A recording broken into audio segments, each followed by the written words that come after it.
इतना अधिक खोपड़ी में घुसा दिया गया है, इसके लिए जिम्मेदार ब्राह्मण और क्षत्रिय दो वर्ग सबसे अधिक हैं। मैं हाथ जोड़ के समझ चाहूंगा कोई बुरा माने तो इसको समाप्त करना होगा पूरी तरह से।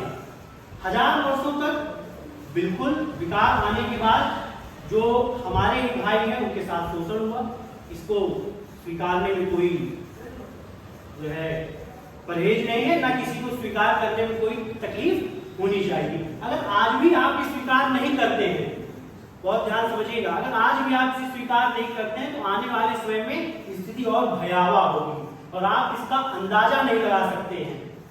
सामने वाले धर्म के पास एक बहुत बड़ा हथियार है और वो हथियार है कि वर्ण व्यवस्था का 1000 साल का कार्यकाल, बहुत बड़ा हथियार है। इससे आप लड़ नहीं सकते हो, इससे आप अहंकार को अपने भीतर रखकर लड़ नहीं सकते हैं। इसको खूब अच्छे समझिएगा, आपको लचीला होना पड़ेगा, बिना लचीला हुए आप उन्हें ठीक नहीं कर सकते हैं।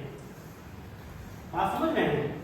जब तक बीमारी को बीमारी नहीं मानोगे, बीमारी का इलाज संभव नहीं है।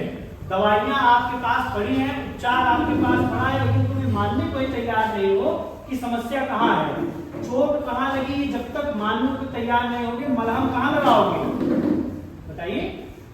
मलहम आप कहाँ लगाएंगे जब तक आपको चोट का जो है अंदाजा ही नहीं कि वास्तव में चोट लगी कहाँ है।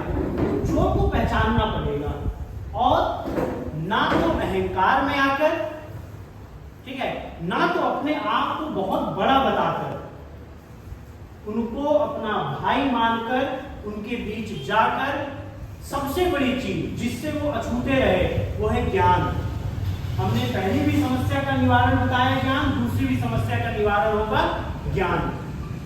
ज्ञान सिर्फ वो नहीं कि हमने आपसे 4 किस्सा कहानी सुना के उनको बताने का प्रयास किया, कोई इससे समझने वाला नहीं है।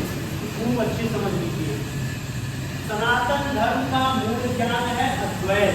उस अद्वैत के सिद्धांत को जब तक हम एक एक मनुष्य के भीतर नहीं घुसाएंगे तब तक असमानता दूर नहीं होगी। इसको खूब अच्छे समझ लीजिए। आपको मैं थोड़ा